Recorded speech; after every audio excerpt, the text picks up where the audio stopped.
Halo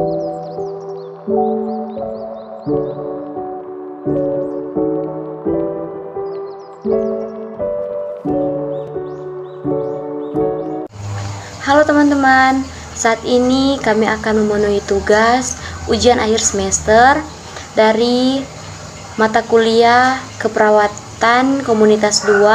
Saat ini kami dari kelompok 5 akan mempresentasikan atau menjelaskan mengenai PowerPoint, yaitu tentang hepatitis C.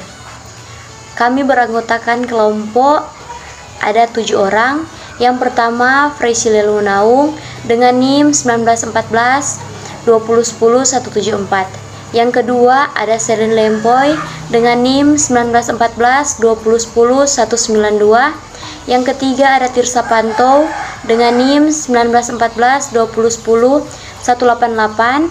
Dan yang keempat, ada Tesalonika Wilar dengan NIM 1914 2010 171.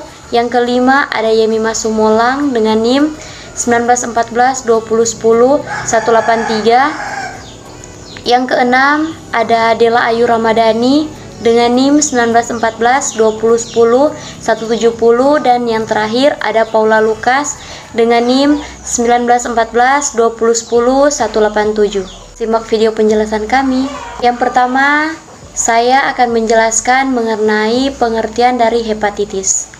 Hepatitis adalah suatu peradangan pada hati yang terjadi karena toksin seperti kimia atau obat atau agen penyakit infeksi. Etiologi.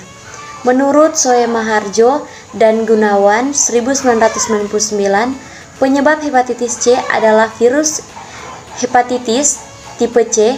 Hepatitis C berupa virus dengan ukuran 50 nm atau nanometer. Masa inkubasinya sangat bervariasi, mulai dari 2 sampai 26 minggu, bisa juga lebih 20 tahun lalu. Virus hepatitis C sangat pandai merubah dirinya dengan cepat. Sekarang ini ada sekurang-kurangnya 6 tipe utama dari virus hepatitis C, yang sering disebut genotipe, dan lebih dari 5 subtipenya. Penata laksanaan yang pertama yaitu istirahat, yang kedua diet, dan yang ketiga medikamentosa.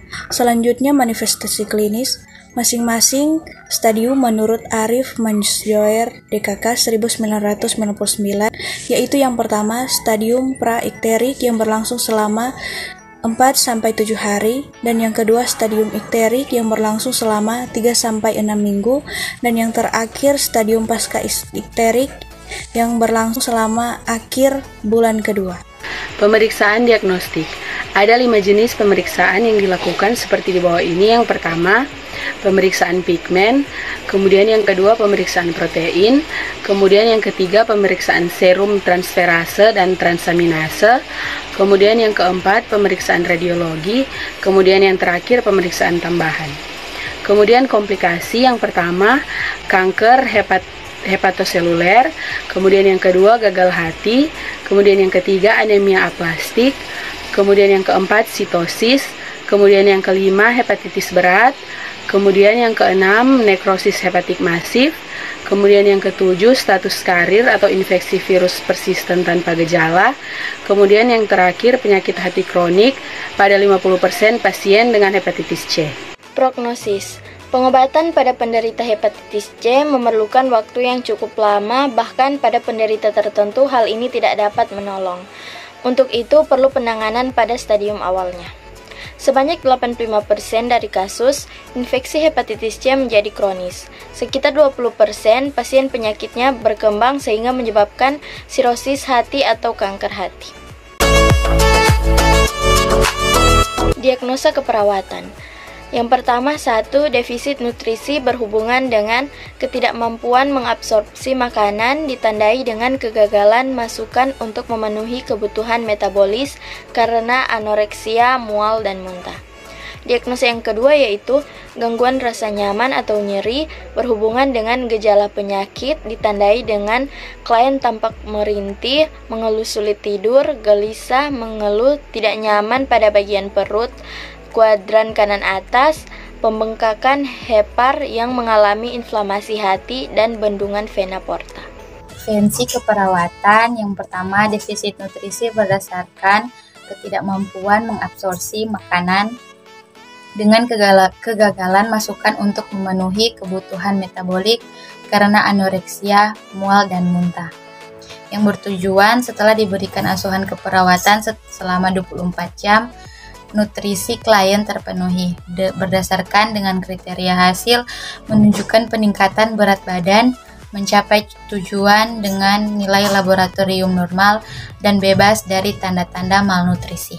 Kolaborasi dengan ahli gizi tentang cara meningkatkan asupan rasional untuk meningkatkan asupan makanan klien sesuai dengan jumlah energi yang dibutuhkan. Yang kedua, lakukan oral hygiene yang baik sebelum makan dan sesudah makan. Yang ketiga, anjurkan makan pada posisi duduk, dan keempat, beri diet tinggi kalori dengan rendah lemak. Rasional, akumulasi partikel makanan di mulut dapat menambah bau dan rasa tidak sedap yang menurunkan nafsu makan. Ketiga, menurunkan rasa penuh pada abdomen dan dapat meningkatkan pemasukan makanan. Dan yang terakhir, glukosa dalam karbohidrat cukup dan efektif. Intervensi keperawatan diagnosa yang kedua yaitu gangguan rasa nyaman atau nyeri berhubungan dengan gejala penyakit, ditandai dengan klien tampak merintih, mengeluh sulit tidur, gelisah, mengeluh tidak nyaman pada bagian perut kuadran kanan atas, pembengkakan hepar yang mengalami inflamasi hati, dan bendungan vena porta. Tujuan setelah diberikan asuhan keperawatan selama 24 jam, nyeri klien berkurang atau teratasi.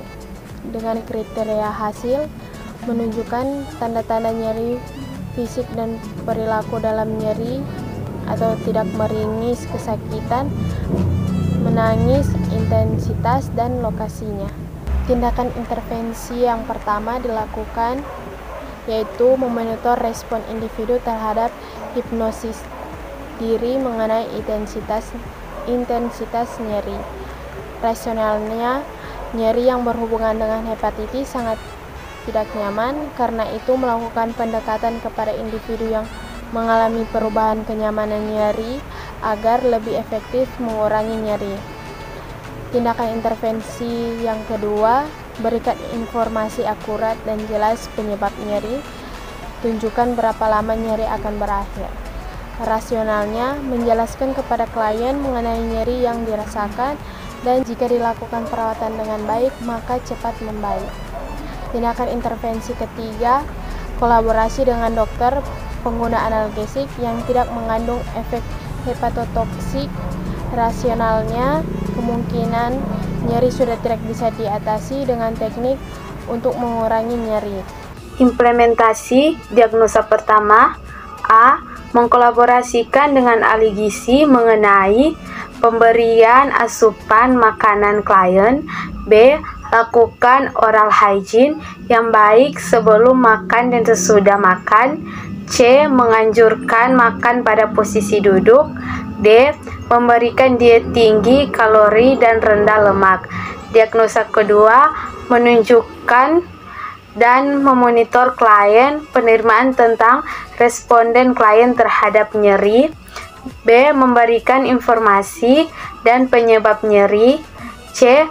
Berkolaborasi dengan dokter untuk menentukan penggunaan analgetik yang tidak mengandung efek hematotoksik. Evaluasi 1. Menunjukkan peningkatan berat badan mencapai tujuan dengan nilai laboratorium normal dan bebas dari tanda-tanda malnutrisi. 2. Menunjukkan tanda-tanda nyeri fisik dan perilaku dalam nyeri atau tidak meringis, kesakitan, menangis, intensitas, dan lokasinya.